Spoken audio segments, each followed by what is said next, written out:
Well, good evening and welcome to another episode of Brett's Old Time Radio Show, and welcome to my home in beautiful Lyme Bay. Talking of my home, we've had it all going on. In the town, kind of where I live, there's an abandoned hotel. How spooky does that sound? And it turns out there was a young lad who'd been staying there, and he was a homeless chap who was kind of down on his uppers a bit. He left to go and do some work, and unfortunately some pretty nasty individuals decided to break in, steal all his tools and ransack his belongings, which was really upsetting. He put a post on Facebook basically saying, "You've stopped me from being able to earn any money, everything of mine is broken." The lovely thing is, and I think this is a great story, the whole community banded together and one of my neighbours set up a GoFundMe page with a target of £500 in the hope that we could just get this young chap back on his feet. Well, a day later, and it's on £2,000 because the brilliant community in this area put their hands in their pockets and did a brilliant job of helping someone in need. And now, well, it's turned their life around. And I think the lovely thing is that whereas obviously he was feeling that everything was against him, now it's kind of like he's got a bit of a team. So he's got a group of people, we're all rooting for him, we're all hoping he's going to have an amazing year.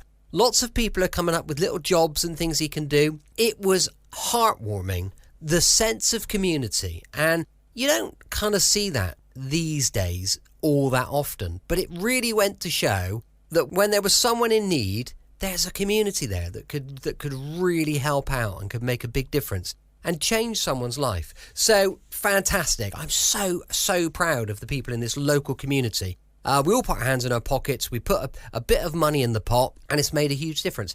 Right, anyway, look, sorry, I'm waffling on. Huge thank you for joining me once again for our regular late night visit to those dusty studio archives of old time radio shows right here at my home on the south coast of the United Kingdom. This is one of my favourite shows of the week, even though I do love all the shows that we put on. However, Hancock's Half Hour to me is a bit special, so this is going to be a belter.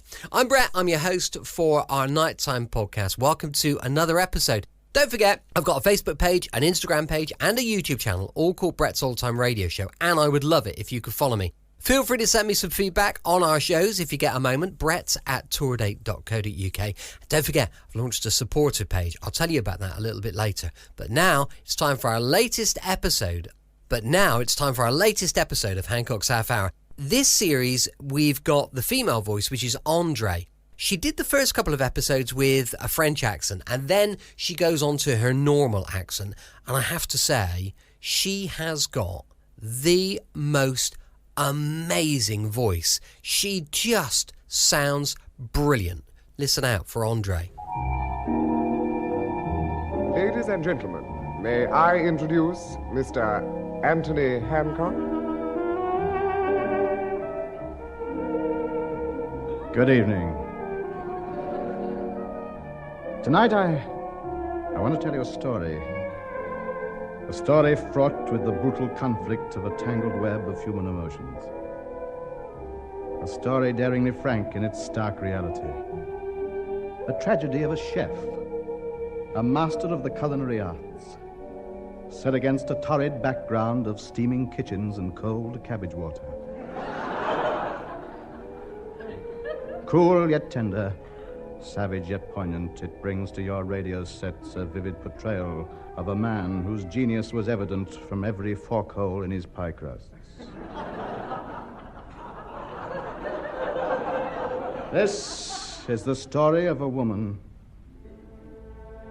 young, warm, and beautiful, whose great love for her man was an inspiration to him, and yet was to become a barrier between him and his shrimp cocktails. Yes, a truly memorable story of human weakness, frailty, and courage. This story is fictitious and bears no resemblance whatsoever to Bing Crosby in The Country Girl. Ladies and gentlemen, we are proud and privileged to present this milestone in dramatic achievement, The Country Boy, or The Chef That Died of Shame.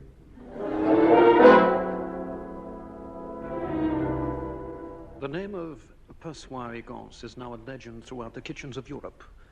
He was undoubtedly the greatest chef of this century. Yet I, Grant Faversham, knew Persoir Egance when he was only Percy Higgins. Of Higgins' Premier Pie Stall, care of the Horse Trough, Covent Garden. I first met Percy one cold November night in 1948. Higgins' Pie Stall. Hey, Charlie. I'm Roland Charles, 7.5. Thank you, and the next. Evening, Perce. Hello, Fred. What you gonna have? Pound out the till? Oh, dear. Usual, 1 up pie coming up. Coffee? Yeah, don't hold it out in the rain. You want a full cup, don't you? All right, 10.5 to you. And the next gent. Good evening. Oh, good evening. Coffee or tea? What do you suggest? It don't really matter. It's all out the same urn. I recommend the coffee. Sugar? Please. You'll find a knob on that bit of string. Dip it in and out a few times. Suit your taste. Here you are. Thank you. Are you hungry? No, really, Go on, do yourself a favor. Have one of these. Go on, have one of these. What is it? Hot pie. Go on. Tell me what you think of it. Well, all right. Yes. All right, eh? All right. It's good. It's delicious. I make it myself, you know. Wonderful. Why, this pastry, it's far better than anything I've ever tasted at the Ritz. Well, them stalls up the West End, they don't trouble, you know. Me, don't you see I'm an artist? Cooking to me is, I don't know, it's an art. It's a way of expressing myself. It's like music. I'm a composer, and my meat pies are my symphonies. If only I could get a job in a little restaurant, I could spread my wings and experiment. I could try the really big stuff. Meat pie and chips. Chips! Chips! Oh, don't go on. Don't torture yourself. I can do it. I know I can. One of these days, I'm going to be a great chef. I'll have my picture on the buses holding up packets of salt.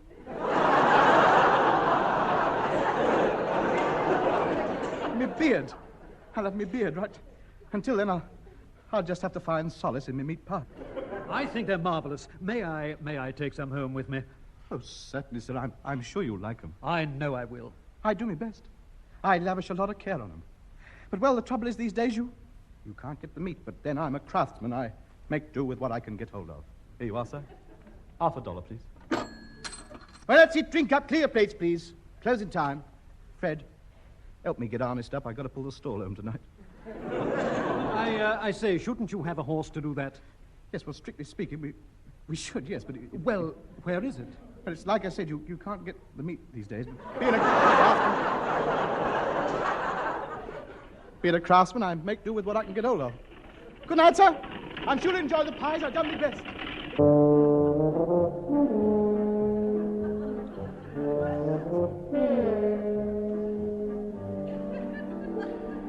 It was as I watched Percy Higgins trotting down the road on all fours, his blinkers flapping in the breeze, that I realized I had just spoken to a great man. Not quite a Wilfred Pickles, perhaps.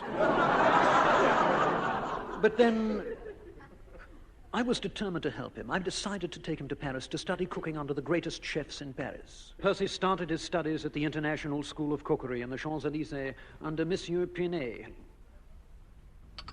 And our students, Monsieur Higgins will show us how to make the flaky pastry. Oh. All right, then, certainly, plaisir. Bon chance. Flaky pastry. Well, we empty 1 pound of flour into our mixing bowl, add 4 ounces of cooking fat and a pinch of salt. Now we pour half a pint of water in and mix it all together with our hands. By now, we should have a large, sticky lump of wet dough lying helplessly in the bowl, completely at our mercy. We pick it up and place it on the rolling board. Now, gently removing our left hand,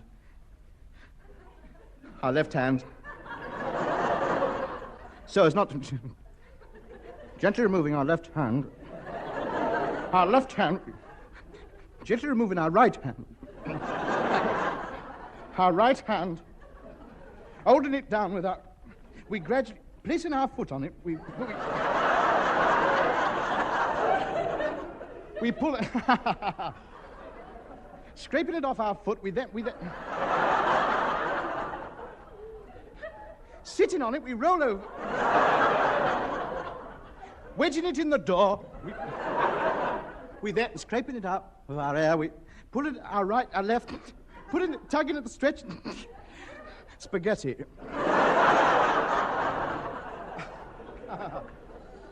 No, look, Monsieur, ici. Can I make a souffle? No. All right, then. At the special request of Monsieur Higgins, everybody will make the souffle. You have 10 minutes from now. Go.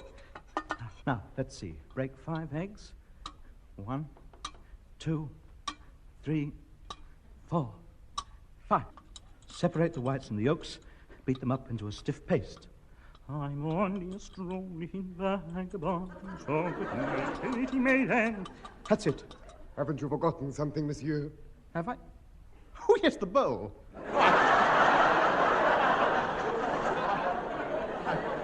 Sorry, half a pound of sugar, drop of milk. I live in the vale and the valleys below. So good night, cooking fat. Cooking fat. Excuse me, miss. Monsieur? Could I have a pinch of your fat? Hey. I'm...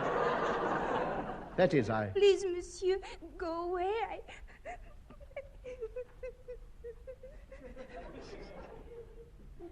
Yeah, you're crying. I'm not. You are? I can tell. Your cheeks are wet. And there's tears rolling down your face. You're crying, you are?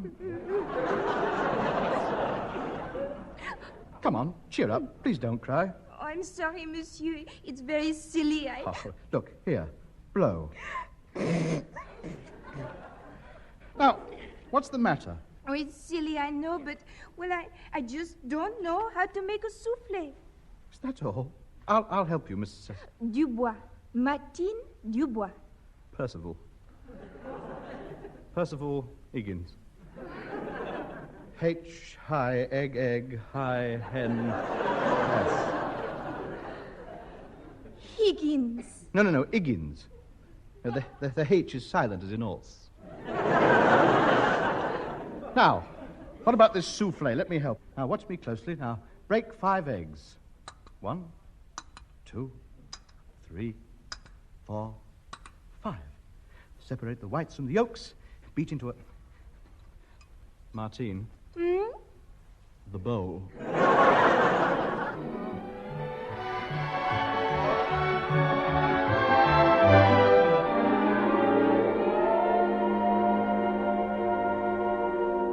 As the weeks went by, Percy saw more and more of Martine Dubois, and his cooking got better and better. She seemed to inspire him. He excelled in everything. He passed every examination with flying colors, and on graduation day... Monsieur, Mesdames, the Grand Prix for the best cook of the year has been awarded to Monsieur Persois Higgins. It's not fair! I'm better than him! It is you. Oh, yes, of course. I changed my name when I grew the beard, didn't I? Monsieur Higgins' prize-winning dish was from his own recipe, grilled Winkle's feet on toast. Thank you. Merci. Hello. Merci. I'd just like to thank you for the honor you've afforded me, and I would like to pay tribute to the invaluable help given me by Mademoiselle Dubois, without whose patience I never could have completed me grilled Winkle's feet. She took their shoes and socks off. Vive la France.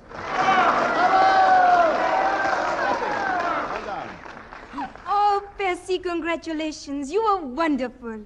Thank you, Martine. Martine? Yes? I'd like to see you alone. Could I carry your rolling pin home from school tonight? Thank you. Come on, then. What was it you wanted to see me about? Oh, yes. Martine, Yes, Percy. Perçois. I've been thinking about us. So have I. We'll never see each other again after today. I like you, and I'm not much to look at. Well, that's true. Let me put it another way. Ever since I first saw your apple turnovers, I knew there could be no other. Oh, Martine, can't you see? What?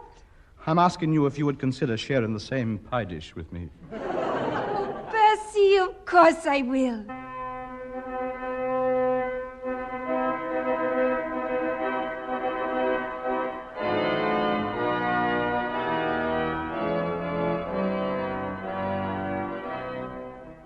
And so they were married in Montmartre in the little church just around the corner, Notre Dame.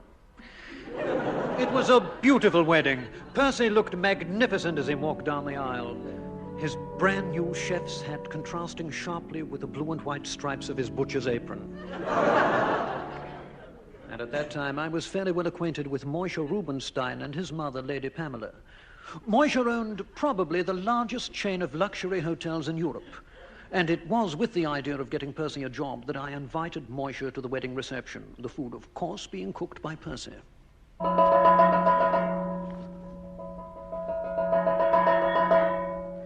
Dinner is served, sir.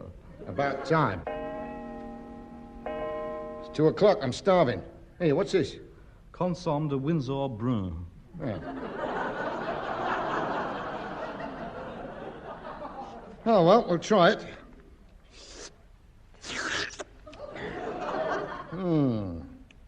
Spoon, sir?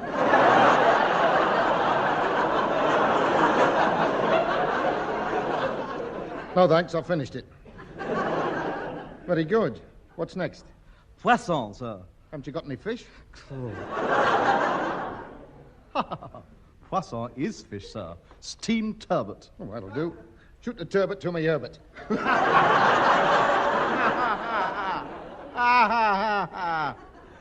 Very droll.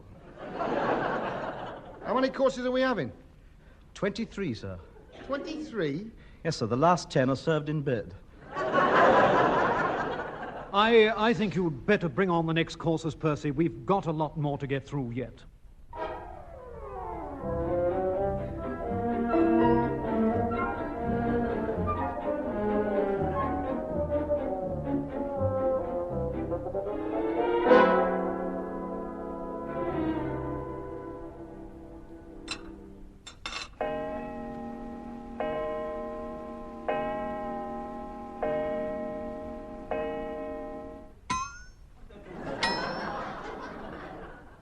Hello, 7 o'clock? Now, 5 o'clock. The last two were my buttons. More chicken, Moishe. No, I don't think so, Granty boy. If I have any more, I'll have to saw a chunk out of the table to get near it. But you haven't had me dessert. I'm full up. I don't want any.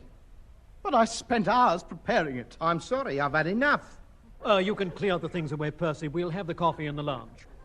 Well, Moishe, what do you think of our Percy? He's a good boy. Could do with a cook like that at my hotel. Head cook, 30 quid a week. 40. All right, then. 35 quid a week all in. All in? Well, he will be the way I work it.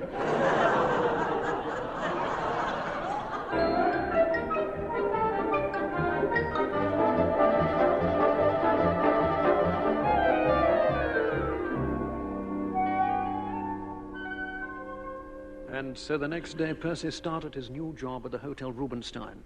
He was an immediate success. Celebrities from all over the world came to sample his food. Then finally the seal was set on his greatness. Royalty graced the portals of the Hotel Rubinstein. Francois, show Miss Neagle and Mr. Wilcock to that table. And then came tragedy. Percy's success had been too rapid. Earning a fabulous salary, he became the darling of the society women. He neglected his wife. He became conceited. He didn't return home for days on end. Nightclubs, drink parties, women, all the things that can ruin a man. How I envied him. The crash finally came on one of those few nights he did go home. I'd received an urgent message from Percy's wife to go round and see her. Moisha was with me, and when we arrived there, I'll never forget it. Oh, Grant. Grant, I can't go on. I can't go on. Martine, what's the matter, child? It's Percy. Where is he? He hasn't been home for 4 days. Where is he? The last time I saw him, he was in Trafalgar Square, sitting in front of one of the lions, waiting for the picture to start.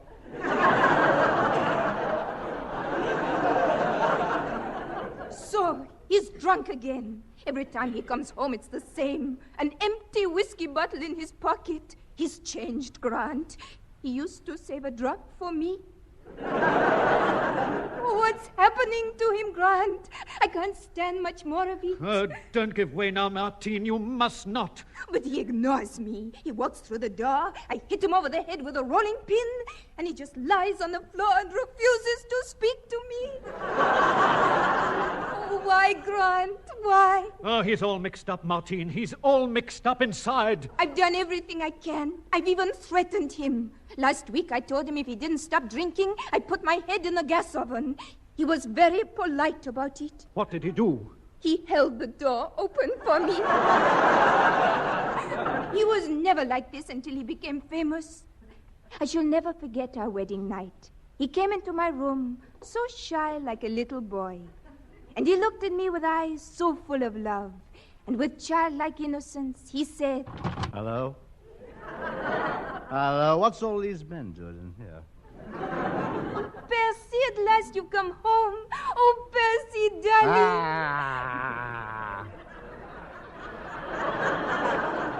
Pull yourself together. No, I like me just the way I am. Spread out. What are you doing in my house anyway, you two? Get out. Go on. Get out. I'll open the door and count 3.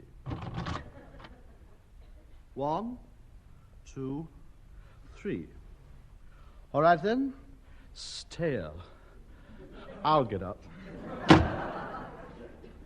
Let me out of this flipping wardrobe! Who did that?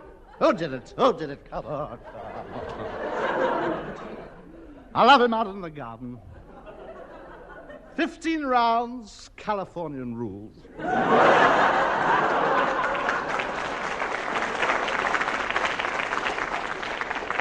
Please, Percy, behave yourself, not in front of guests. My house. Let's have the television on. That'll get rid of them. Percy, I've taken just about as much as I can stand. I'm leaving you. Do you hear? But why, pray? I never see you. You never give me any housekeeping money. You insult me. You humiliate me. You despise me. You've got to take the rough with the smooth.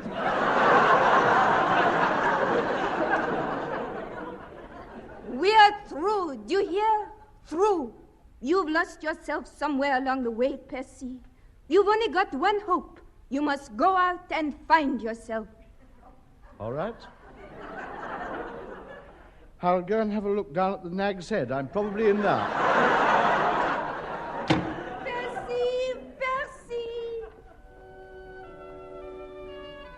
The moment that door slammed, Percy sealed his own fate. Martine left him, and without a support to fall back upon, poor, weak Percy fell lower and lower. And from then on, it was a downward path, second-class hotels, third-class hotels, snack bars, pie stalls, doss houses, and then the final humiliation, sacked from British Railways. With nothing left in the world, he resorted more and more to the bottle. Hey, you. Sabre gun. You haven't bought anything yet.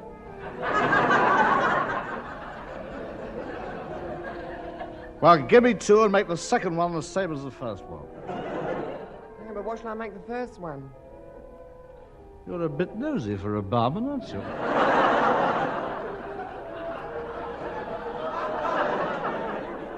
I'm not a barman. This is a chemist shop.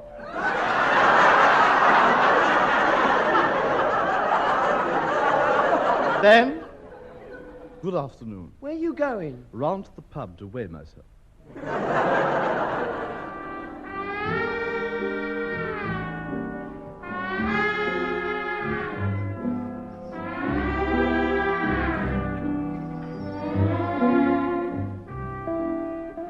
Weeks turned into months, and Percy reached rock bottom.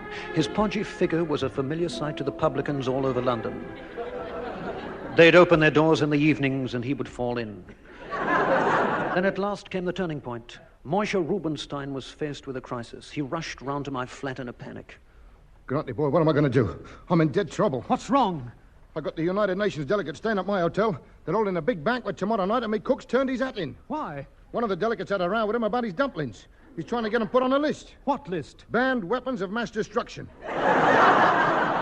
You know what? Now I got no one to cook a banquet. I'll be ruined, Granty boy, ruined. Moishe, there's only one man in Europe who can do it. Who? Higgins. No, Grant, no. No, he's finished. Higgins is finished. He's no good now. He's lost it.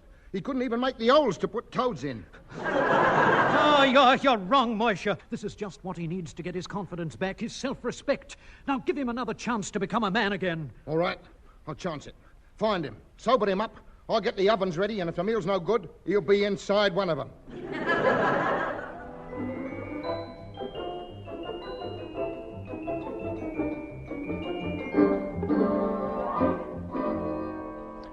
Quickly, I picked up Martine, and we started searching for Percy.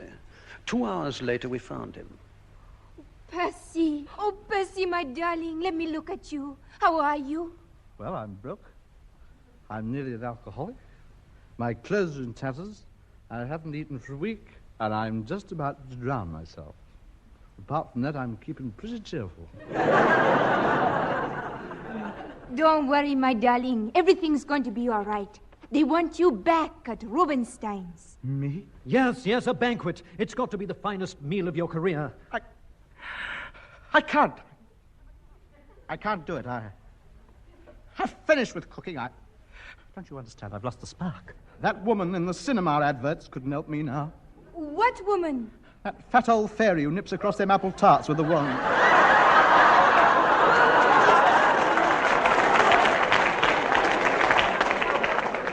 No, it's no good. I'll never cook again. Why torment myself? I can't do it. Look at these hands. They've lost their magic. They're useless, don't you see? Look at them. Gnarled, bloated, yellow, soft and flabby. You've got your gloves on. Percy, you've got to try. Do you really think I can do it? Oh, of course you can. Come on. The ovens are waiting for you.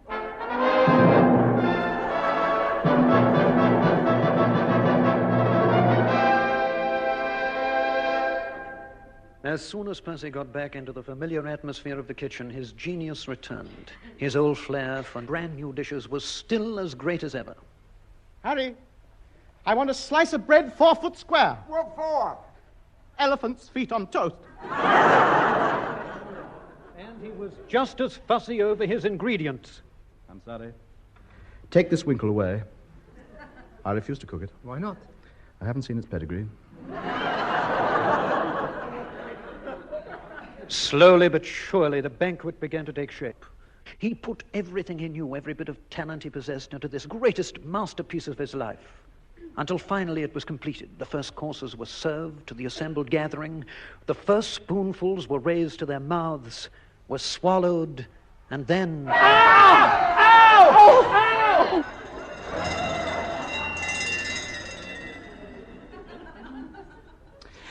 I told him I couldn't do it.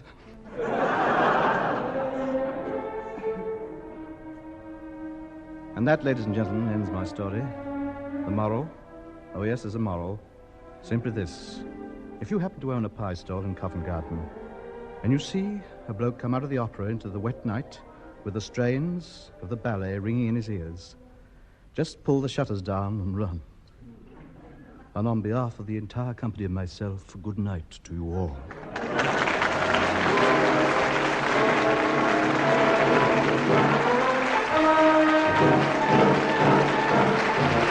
This has been Hancock's Half-Hour with Tony Hancock, Bill Kerr, Sidney James, Andre Melly, and Kenneth Williams.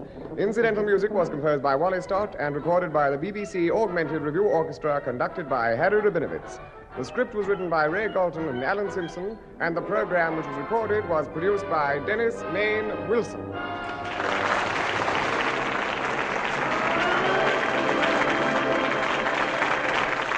Welcome back. I hope you enjoyed our latest episode of Hancock's Half-Hour. Don't forget, we'll be back tomorrow for the brilliant Sherlock Holmes adventure that we have every Tuesday, going live at 5 p.m. GMT. You can email me on brett@tourdate.co.uk, and I'd love to know your thoughts on the show. As I mentioned earlier, I've got a supporter page where you can find all sorts of extra content and extra shows and bits and pieces. Check it out, patreon.com/Brett's Old Time Radio Show.